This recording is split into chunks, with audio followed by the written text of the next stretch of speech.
नमस्कार। हम दिलीप के साथ हैं जो कलकत्ता से हमारे पास आए हैं। इनका 2010 में एक रोड ट्रैफिक एक्सीडेंट में एसिटाबुलम फ्रैक्चर हुआ राइट साइड का, जिसकी सर्जरी हुई और उसकी वजह से ही develop arthritis in the right hip. 2013 में हिप रिप्लेसमेंट हुआ। ही वॉज डूइंग वेल, लेकिन कुछ सालों पहले, अराउंड 2 years पहले, उनको फिर से उसमें पेन शुरू हो गया है राइट हिप में।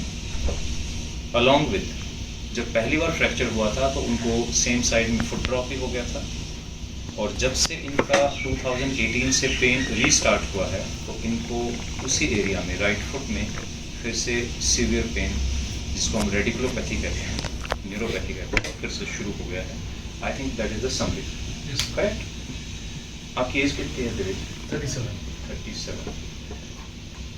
फर्स्ट सर्जरी 2010 में हुई and 2013। Why did you go for hip replacement? So I was limping too much because of the acetylbulum. The fracture was very. There was some problem with the fracture. So I was limping too much. So I went to the doctor. So I told that I want to walk normally.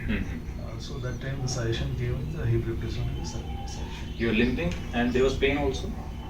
No, not as such. More of limp than pain. Severe limping was there. Pain was less. Because that is the usual thing. Once we have a acetabular fracture, we develop arthritis. Means 30 to 40% of patients develop arthritis and we have to go for hip replacement. तो हमारा non-cemented hip replacement हुआ. Yes, sir, non-cemented. How much was the relief after the hip replacement? After the hip replacement, for 5 years it was perfectly okay. It was great. No limp, no pain. No limp, no pain. पहला जो 6 महीने का जो initial period होता है for जो exercises का, वो छोड़कर, हाँ ठीक है, वो period छोड़कर, otherwise it was great. ऐसा great था कि I was cycling almost 30 kilometers a day. I used to go office by cycling and everything. I was around 120 kilos during this during the surgery. I reduced my weight to 85 kilos by doing this multiple exercises, dieting and swimming and everything. I was doing everything, all possible exercises. Not walking and gone habit में नहीं था. ठीक है. It was great. The thing started in problematic in 2018. 2018 से मुझे धीरे-धीरे pen आता था हिप में. The pain used to radiate down the leg.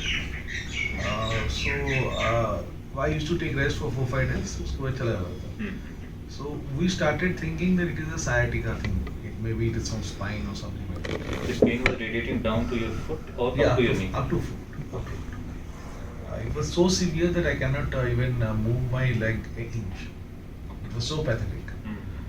So पहला 2 दिन में क्रच में आ जाता था because mobility was zero. Because मैं थोड़ा भी move करता था तो I was crying. So धीरे 5-6 दिन में रेस्ट लेने के बाद ठीक हो जाता. So initially we thought there is a dislocation there is a problem in the hip joint. We went to the doctor, X-ray, everything happened, but nothing was found wrong. So so since it was sciatica, we were going for sciatica treatment. So you got your MRI done? No, initially during the hospitalization, I went for the MRI, but the MRI machine told there were implants, they could not do it. It's another joke. This another thing what happened in Calcutta. So after that 1 year के बाद जब भी pain continuous आ ही जा रहा था, we went to Chennai Apollo for second opinion. In Chennai Apollo, both the MRIs were done, the hip and the back. But sciatica का जो major reason They found nothing in the spine. Yeah, nothing in the spine. So once again people have started that spine से नहीं, it is started from hip only. So last 1 year में क्या हुआ sir? People started thinking that if it is hip, it should be differently from the hip joint that is or main the joint which is replaced. But nobody was confused because the X-ray was showing. The people who are reading the X-ray, they are telling it is okay. 6 months में ऐसे ही मैं suffer किया. I was walking with crutches. I was doing all type of treatments for sciatica, homeopathy, acupressure, acupuncture, and all these things. In fact, I went for the pain management. he thought it is from piriformis syndrome. क्योंकि अगर orthopedically तुम सही हो, वो सोचे piriformis syndrome से हो रहा है, तो piriformis का treatment दिया है, flux injection दिया है. So these all things were started. When I went for the last X-ray, that time the orthopedic surgeon told it is a displacement of the cup. All right, two things. One, बहुत सारे patients को confusion है कि अगर body में implant है तो MRI नहीं हो सकता है. I just want to inform कि आजकल हम सब टाइटेनियम इम्प्लांट्स यूज़ करते हैं. MRI can be done even on day 1, so that's not a problem. जब हम स्टेनलेस स्टील के इम्प्लांट्स यूज़ करते थे पहले, तब दैट वाज दैट प्रॉब्लम कि एमआरआई नहीं कर सकते थे. That is one thing. Second, जब हमारा स्पाइन का एमआरआई वाज फाइन, तो obvious thing that the pen is coming from the hip. So I think we should not feel hesitant about it in accepting that there is something wrong with the hip. Obviously, you as a patient, whatever is advised, you have to follow.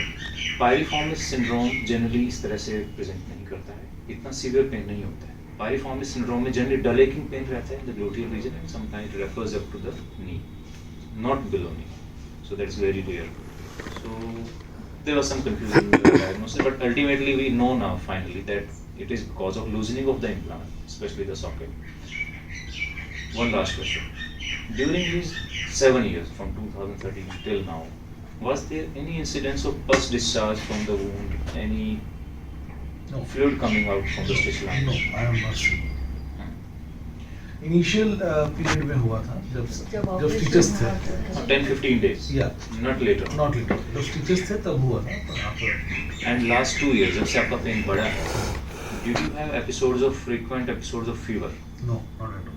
And you are eating well, there is no loss of appetite or No. Alright. So clinically ऐसा नहीं लग रहा है कि patient को infection है, but जब हमने दिलीप का ESR और CR जो हम टेस्ट करते हैं ब्लड इन्फेक्शन के लिए, तो उसमें बोथ आर रेज्ड. तो हम एक डिलेमा में हैं इस टाइम पर सर्जिकली कि weather we should straight away go for the revision और we should just remove the implant, clean it, put an antibiotic loaded spacer and wait for 3-4 months till the blood reports come normal. So this is one dilemma that we are sharing with the family. These things should be very clear. But still जब हम operate करेंगे, जब surgery करेंगे, when we go inside, तो tissues का जो texture है, जो color है, जो look है, वो हमें काफ़ी चीज़ें बताता है and then we take the final decision whether to go for revision surgery straight away or should we put the spacer. So I think ये बातें हमारी clear हो चुकी हैं. Just on the record we are just documenting. जो radiating pain है, what I feel is because the implant is loose, it is irritating the nerve, sciatic nerve somewhere. It's originating from the hip, and we hope, we presume that once with the implant is stabilized, the nerve will also calm down. That's what we presume. Rest everything will go clear after the surgery. तो दिलीप का हम ये इस तरह से plan कर रहे हैं. Every patient has a different story to tell and Dilip की जो जर्नी है काफ़ी means ups and downs रहे हैं इसमें and let's hope that this time it settles for good. Thank you, sir. Anything that you want to say? I want to only say one thing. See, in Calcutta I had 2 surgeries from one doctor. I don't want to tell anything, but he told that he will be doing some kind of process and जिसमें muscle loss बहुत ज़्यादा होती थी. So I thought because already I am weak, my these things are weak. There is muscle is not there. So it is always better to have a less muscle loss operation rather than more muscle loss operation. So he told me that he will be doing by PC, क्या नाम से? Posterior approach. So I have gone to the internet. I have seen posterior approach. It gives you a very good look of the hip, but it loses much muscle tissues. So that's why I wanted to know that who can give a lesser muscle approach. I think MIS technique is very useful when we are going for multiple repeated surgery in a patient. और दिलीप बहुत active रहे हैं. मुझे बहुत अच्छा लगा देख के कि पेशेंट इतने एक्टिव हैं. He lost weight because of that, cycling वगैरह सब करते हैं. And the day he starts cycling again, that will be the happiest day for me. Absolutely, sir. That will be an achievement and like it's ये क्या ऐसी लड़ाई है जो मिलकर करते हैं. Yes, sir. हम मिलकर करते हैं, जीतेंगे इस लड़ाई को.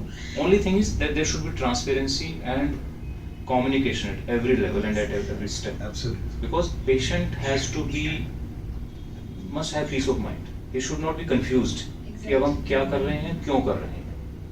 Because patient की जो immunity है, जो healing power है, that comes from here, not from antibiotics. तो if my patient is at peace, that means recovery अच्छा होना ही है. Alright? Yes, thank you, sir. Thank So you. that actually he gained total trust, and actually we also gained that trust. We really appreciate because openly इतना discuss करके, because we know now what is going to happen. आइए. So basically you are not putting weight on the right side, practically putting all weight on the left side. Patient पूरा left hips के ऊपर weight आ रहा है. Possible ही नहीं है right में क्योंकि it's very painful. जब आप राइट साइड वेट डालते हैं, पेन ओनली इस जगह होता है, ये भी बढ़ जाता है वो वेट डालने से.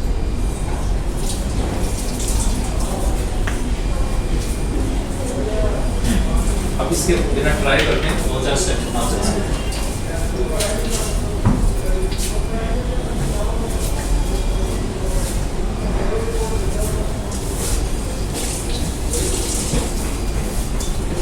राइट साइड में फुट ड्रॉप है तो फुट ड्रॉप स्प्रिंट भी यूज़ करते हैं.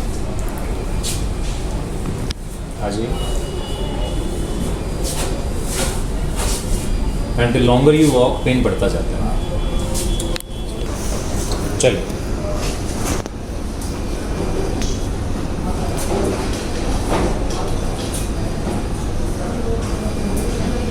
आ जाइए.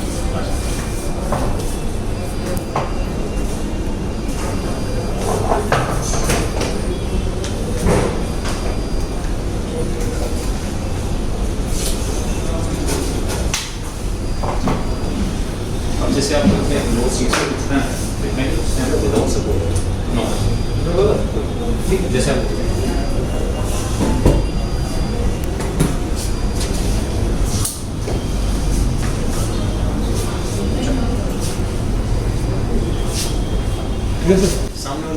दिलीप का एग्जामिनेशन हम कर रहे हैं. फर्स्ट स्टेप है लेग लेंथ, तो इसमें अराउंड 1 इंच का डिफरेंस है दोनों लेग्स में. दूसरी चीज़ जो बहुत ऑब्वियस है, इस फुट के और राइट फुट के पोस्चर में आप डिफरेंस देख सकते हैं. This foot stage slightly lower क्योंकि इधर फुट ड्रॉप है इनको. जब एसिटाबुलम फ्रैक्चर हुआ था 2010 में तो सciatic nerve इंजरी हुई थी. दिलीप थोड़ा कोशिश कर सकते हैं मूवमेंट का. ओके, पार्शली रिकवर्ड है, थोड़ा सा डॉर्सिफ्लेक्शन है इसमें. इसको करें, इसका पूरा मूवमेंट करें. हाँ, और राइट थोड़ा सा ऊपर की तरफ पुल कीजिए. थोड़ा सा पार्शियल रिकवरी है तो उसके लिए ये फुट ड्रॉप स्प्रिंट यूज़ करते हैं so that he can walk properly. और राइट हम एग्जामिनेशन पहले लेफ्ट साइड नॉर्मल का करेंगे, then will compare with the right side. Left is absolutely fine, flexion बहुत अच्छा है, रोटेशन बिल्कुल फ्री हैं and abduction adduction is easy. इसमें जितना कंफर्टेबली कर पाएंगे. ठीक है.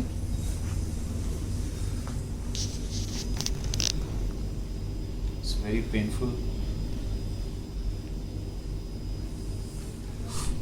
45 degree and then we cannot, and rotations are limited because of pain. Pain जो से नीचे आ रहा है. हाँ, यहाँ नीचे इस जगह है. यस. abduction भी नहीं है, पूरा pelvis मूव कर रहा है because it's very painful. तो इसलिए हम ज़्यादा अटेम्प्ट नहीं कर रहे. बहुत पेन है और जब यहाँ मूवमेंट्स होती हैं तो इनको यहाँ रेडिएटिंग पेन भी होता है. दिलीप का ये अभी लेटेस्ट एक्सरे है. ये इनकी प्लेट लगी हुई है जो 2010 में जब इनको एसिटाबुलम फ्रैक्चर हुआ था, पेल्विक फ्रैक्चर हुआ था, तो ये प्लेट लगाकर उसको फ्रैक्चर को फिक्स किया गया. लेकिन उसकी वजह से आर्थराइटिस हुई और 2013 में हिप रिप्लेसमेंट किया गया. लेकिन अगर आप देखें तो ये जो कप है इसमें और बोन में काफ़ी बड़ा गैप दिखाई दे रहा है. दैट मीन्स कि ये कप लूज़ है और इसका जो एंगल है जो नॉर्मली 45 डिग्री एंगल होता है ये बिल्कुल हॉरिजॉन्टल हो गया, यानी कि कप लूज़ होकर रोटेट हो गया है. तो ये बिल्कुल लूज़ कप है और इसी वजह से पेशेंट को पेन हो रहा है.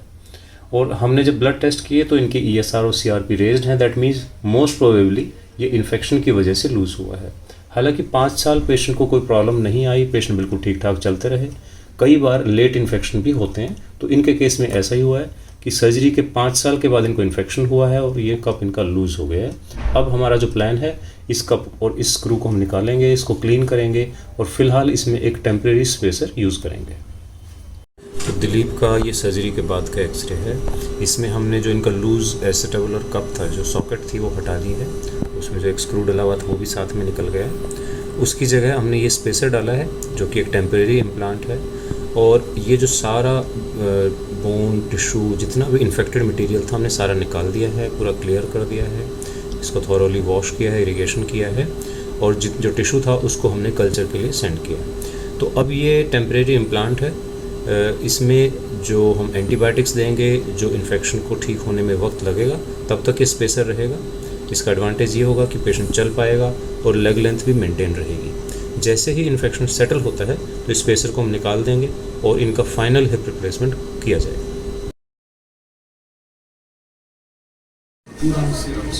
पहले डीप ब्रीदिंग करते हुए चलेंगे। Maybe with this foot up, I will be not so comfortable. ठीक है, तब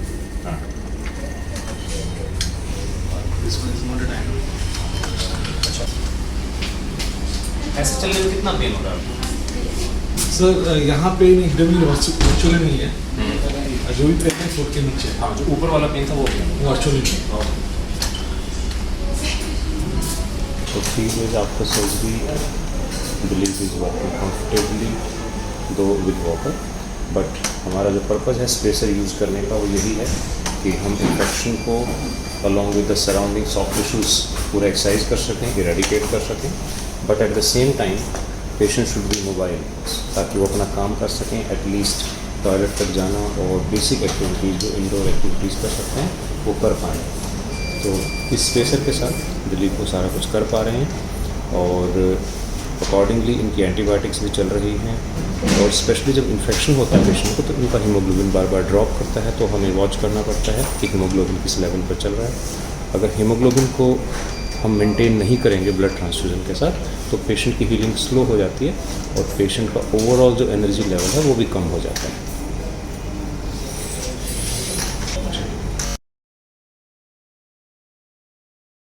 आइए।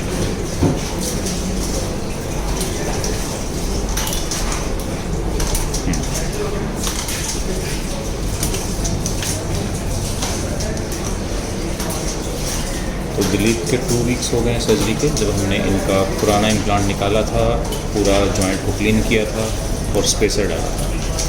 तो अब पेन बिल्कुल चला गया है। पहले ऊपर का पेन गया था हिप जॉइंट का, लेकिन धीरे धीरे जो नीचे का जो रेडिकुलोपैथी थी, जो नर्व का पेन था फुट वाला, वो भी अब धीरे धीरे सेटल हो गया है। और इनकी जो पेन किलर की जो रिक्वायरमेंट है, जो ये पहले लेते थे, वो बहुत कम हो गई। उसके साथ साथ हम मल्टीपल एंटीबायोटिक्स दे रहे हैं इन्फेक्शन को कवर करने के लिए, और पेशेंट को जो कंफर्ट लेवल है वो बहुत ही क्लियर है। तो 2 वीक्स के बाद आज हम दिलीप से दोबारा मिल रहे हैं और ये हमारा फर्स्ट स्टेप था ट्रीटमेंट का, जिसमें हमने इम्प्लांट को रिमूव किया था और जो डेड और इन्फेक्टेड टिश्यू था उसको क्लीन किया था और एक स्पेसर हमने डाला है so that he is at least able to walk. तो अब थोड़ा चलना इन्होंने शुरू किया है और एटलीस्ट अपनी डेली एक्टिविटीज़ में ही इज़ कंफर्टेबल इनफ। साथ साथ इनकी ड्रेसिंग्स हो रही हैं और हम एवरी वीक इनके ब्लड टेस्ट करते हैं just to watch the progress of the infection. तो दिलीप, जो पेन था, जो फर्स्ट डे हम मिले थे, जो पेन था, ओवरऑल जो डिस्कम्फर्ट था, जो लिम्प था, उसमें कितना डिफरेंस लग रहा है आपको? सो ऑलमोस्ट अभी पेन तो कुछ है नहीं, टू वेरी फ्रैंक। मतलब बिकॉज आप बोल रहे हैं वॉकर से चलने के लिए for next to take the precautions, I am walking with walker only, but absolutely there is no pain neither in the hip and जो नीचे वाला जो रेडियल पेन था, नर्व का जो पेन था, वो भी बहुत कम गया है। मतलब पेन बोलने से अभी virtually there is no pain. मतलब इनिशियली हमारा ये पेन गया था, but this pain persisted for some days, for I think first week or maybe 10 days. Gradually that has also subsided. Slowly it has reduced to very much. So that justifies our one pre-operative diagnosis that the radiculopathy was also because of the loose implant. Yes. वो पहले जो दर्द था, यहाँ तो दर्द was very obvious कि भाई वहाँ पे इम्प्लांट लूज है, बार बार चलेंगे तो पेन होगा, लेकिन जो नर्व वाला पेन था वो भी कहीं ना कहीं लूज इम्प्लांट से रिलेटेड था। ओके, अभी जैसे हम 2 वीक्स हो गए, 16 डेज हो गए हैं, तो अभी फीवर आया कभी बीच में? नहीं, no fever, absolutely no fever. Fever लेकिन आपको पहले भी नहीं था? नहीं, पहले भी सर्जरी से पहले भी नहीं था। लेकिन इन्फेक्शन को जब भी हम क्लियर करते हैं तो बॉडी में इन्फ्लामेशन बढ़ता है, एक बार सारे जो मार्कर्स होते हैं, ब्लड मार्कर्स, वो एक बार बढ़ जाते हैं और पेशेंट को कई बार फीवर भी आता है। इनका हमने सक्शन ड्रेन लगाया हुआ था सो दैट कि अंदर से जितना भी फ्लूइड कलेक्शन हो रहा था वो हम साथ साथ उसको सक करके बाहर निकाल रहे थे। जो एक मशीन होती है जिसको वैक थेरेपी कहते हैं, वो हमने यूज़ की थी। आज पहली बार हमने उसको निकाला है बिकॉज अब उसमें ड्रेन में कुछ भी नहीं आ रहा, कुछ लुक्स वेरी ड्राई। और ब्लड रिपोर्ट्स इनकी ग्रेजुअली अब जो मार्कर्स हैं, जो इन्फ्लेमेटरी मार्कर्स हैं, वो नीचे आ रहे हैं और हम वेट करेंगे फॉर नेक्स्ट फ्यू मंथ्स कि ये रिपोर्ट्स हमारी नॉर्मल आ जाएं। और रिपोर्ट्स नॉर्मल आने के बाद भी will wait for at least a month before going for the final surgery. Yes sir. तो अभी हम 1 वीक के लिए दिलीप को यहीं फॉलोअप के लिए रख रहे हैं। After 1 week if everything is satisfactory then he can travel back to Calcutta. Yes sir. Anything that you want to say, Sir, your to- observation, your Sir, to be comments? very frank, मतलब the day I came to Delhi, because I was planning a hip replacement operation, revision operation in Calcutta itself. Suddenly मेरा अकेला का ये था कि आपका taking the reviews and everything. मेरा decision के ऊपर I came to Delhi. Whole family were actually. Everybody was against me. Okay. Why you are traveling? परसों ऑपरेशन है, मेरा एक्चुअली मंगलवार को ऑपरेशन था, आपको शनिवार को आपको दिखाना है। बट आपका जब जस्ट फॉर माय क्यूरियोसिटी, जैसे आप रिवीजन हिप रिप्लेसमेंट को प्लान कर रहे थे, Yes. तो was it somewhere in the mind कि हम हो सकता है सर्जरी ना करें, इन्फेक्शन होगा तो स्पेसर डालेंगे? No. I think, Doctor hasn't mentioned see, anything sir, like he was. I will not defame anyone. No, Not no, take no. anybody's name. No, not required. But I will tell one thing. He was my surgeon from last 10 years. He told that he will be doing a cemented hip replacement. तो जैसे cemented word use किए थे, तो I googled it. That at 37 cemented करने से क्या होगा? So I've seen there is so many negative feedbacks about big doctors जो feedback दिए हैं. तो उसीलिए I came for review that cemented कर रहे हैं, ये सही है कि But नहीं? doctor never mentioned regarding this infection. Yeah, infection nobody mentioned. Actually, nobody done the CRP and ESR. So Okay. आपके पास आने के बाद CRP ESR टेस्ट कराया. Immediately, when the reports were very abnormal, I immediately ran to you on Monday itself. Sunday को test कराया, Monday को आपके पास दौड़ कराया. That is a matter of concern कि हमें at least planning should be, I think, I am not saying कि हम बहुत अच्छा कर रहे हैं, बट आई एम सेइंग कि I think that should have been the ideal way of doing it. Sir, to be very frank, I will tell you one thing. मतलब I have the way in which you are communicating with the patient and with my family, more with my family. The way in which you have given time to my wife and my sister to speak and what is the concerns, their concerns. Sir, this is the most important requirement for any patient, that he is happy or his family is happy. Abhi kya hai, my family is more concerned regarding me, more than me about me. So this communication was lagging somewhere. Maybe I will not. It is, but this is the biggest achievement what we have got, and definitely the pain and everything you are taking care. You are the best person to take care, and we are very happy for this. Thank you very much. And I think that is the main focus of our treatment policy, that everything should be clear and we should be discussing again and again. Yes, sir. Not only once. And giving time to the patient. Of course, our time is only for the patients. Yes, sir. All right. So far so good. Yes, sir. And Thank let's you. hope for the best. Yes, hope for the best, sir. All right. Thank you.